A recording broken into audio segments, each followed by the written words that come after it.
an opportunity for them to potentially get some wins and come back. It might start today, but it'll depend, I think, on how T1 is playing as well. You mentioned how generally they're able to snowball leads pretty well, but somehow in the late game, things kind of just drop out of thin air. And they'll have to be a little bit more consistent there towards the end, I think. Yeah. Dove has really been quite a rising star for KT Rolster this season too. He's looked incredible on the set. You know, his Silas has also been one of the champions. It's been very impressive. It's actually been target banned against him several times towards the later part of this first round robin because of that.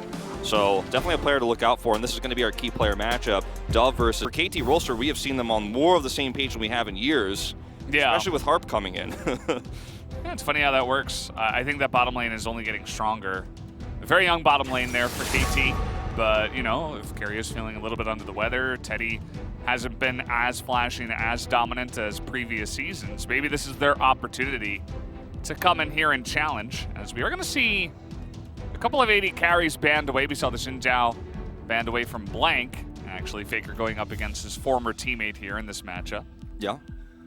Senna has been the focus for a lot of Teddy's games when it's left available, whereas a lot of other teams have kind of moved away from the Senna here in Korea. He's still playing it a lot, so that could be somewhere he heads here with the Kalista now banned.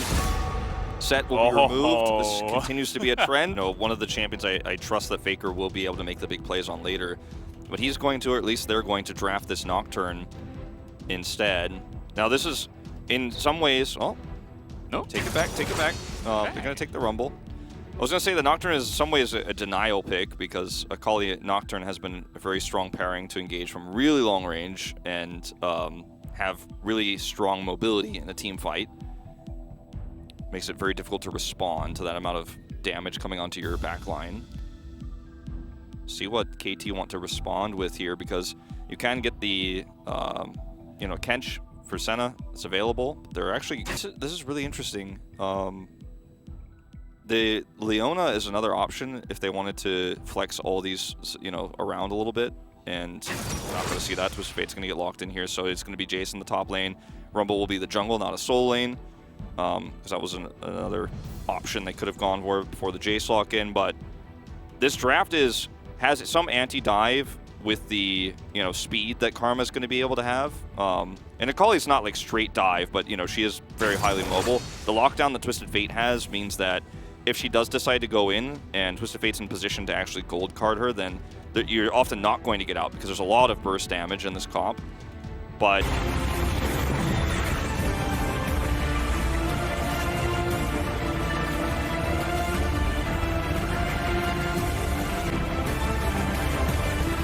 Teddy and Carrion lining up the angles to get that poke. This lane is not quite the beast that like Caitlyn Lux was in the past or anything like that either, but you do have a lot of poke and you are going to be able to consistently trade against an Ezreal here with your E as Lux. Like you can't miss that really, as Carrion is going to go very He's igniting. I mean, they're going for the kill, and there it is, first blood. Faker has no idea. They have zero idea that Doran is here. Yikes. This was not communicated. Nobody knew on the side of T1, and he just slips on down and picks up a kill. This is the kind of telecom where you and I thought we were going to get today, as this time the heal goes through. Oh boy. Yeah, saving it for the second fight, I guess. This has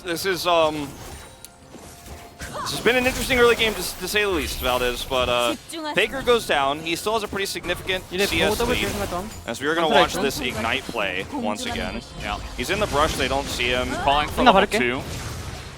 I'm going to go for it. 바텀 딸피. Yep. Wow. He's super low. Got him. Wow, nice. Great place to be. Harp is going to get ignited again, and the binding is going to miss. Harp is going to have to flash here, but he's still absolutely dead. The TP comes in. Cuz is here.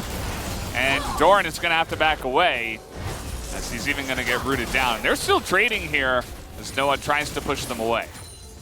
Doesn't have to do anything with flash, as Carry is here. Like this, the flash comes in, and no Shroud here for Dove. He does have the equalizer as well, as easily Dove will be taken down. Really nice team play there from T1, because it also opens up the Rift Herald to push in and take this turret. That's going to be a ton of extra gold coming through here. Got it too. a lot of it's going to hinge on the power that we're going to... I mean, a lot of it can be based on Lux hitting bindings, but no offense to Harp here, he's one of my new favorite players this season. He hasn't been so great with that so far. This is what happens. I mean, Karma just dodges everything, and so does the Ezreal. Faker's going to come in here and clean up, as that'll be 2 kills. TP now looking for Teddy's going to land that, but the stun comes in, and Dove will be clean on the kill, picks that up, and will walk away. That KT could do to answer that right now. You know, you're not going to beat the Jace in the side lane either, so... I mean, this is that ultimate right there is a state of the game. Oh no. Rumble's here too.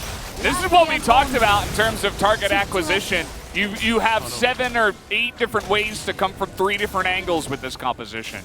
You hop in with Faker and then the Rumble. Now they can easily back away onto the Infernal Drake. You see that Dove is trying to go for split pushes, but again, there's a TF with teleport on the map, so I think that's going to be a short-lived plan. Just trying to farm out because he knows he can't do anything in a real fight. As they're trying to get on top of Doran, who's relatively tanky, and with the TP coming in here, maybe KT can get something on the back of this, as Keria and Kana are going to be caught out, although Keria is not going to get out. As here we go, follow-up coming on in. They're trying to get on top of Cuz as well, as he might be in a bit of trouble. You see Teddy trying to kite them out, but not quite able to. This is a bit unfortunate for KT, or rather T1, that they have kind of bled a couple of members, but at the same time they get the Infernal. It's not the end of the world. It's not the end of the world, but this is the beginning of the crack starting to show, right? Like we've seen T1 best gold difference in Mr. Ult. She doesn't have it. They're going. They're trying to get in here and steal it, but they will not, as Doran is not a jungler. And T1 don't actually turn on him because they didn't have a whole lot of vision there. So they just decided we might as well back off, because what if KT's a little bit closer than we thought? Now this TP. A little bit questionable. Okay, Kana's really fast, but Faker less fast. He does have his Zanyas and a flash, but he is just dead. A little bit greedy there to try to save that outer turret at this point in time. So a nice equalizer will come in. T1 thinking about going in, and that's going to be the kill, but immediately traded back. Jace is doing some insane damage, and now they don't want to get on in here, but Keria has other ideas. She'll be able to acquire yet another target. There's another slow, as Teddy is just chunking even Bola Bears at this point in time. Doesn't have that much armor. You hit your Akali combo, you can get a kill, yes, but you will never win the extended fight, not when everyone's grouped on T1 here.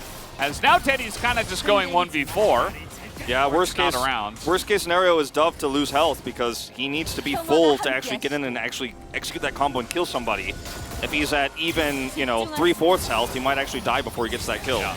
It's just, again, I mean, you look at these compositions, even if it was even, like, you can't get near them as KT. Like, you're always going to be held at arm's length, and there's not really much you can do unless you find an engage, a hard angle.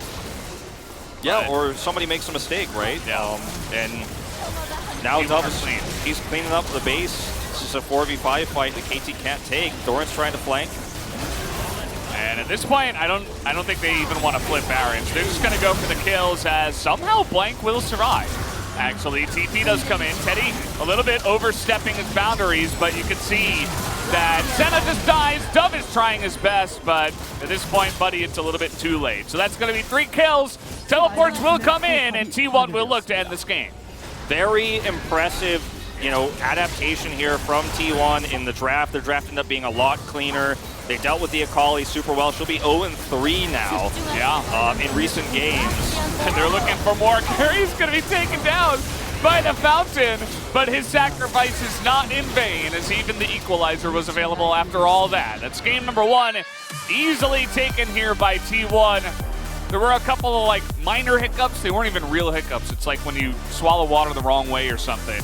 And they were totally fine. Yeah. They just easily crushed them here in game 1. They had a composition that, you mentioned it was difficult to execute, but with the advantages they had, all of the hard parts kind of fell away. You even had second chances in some of those moments because you marked there, but they still end up taking the W in the end. Take a look at some of these damage numbers.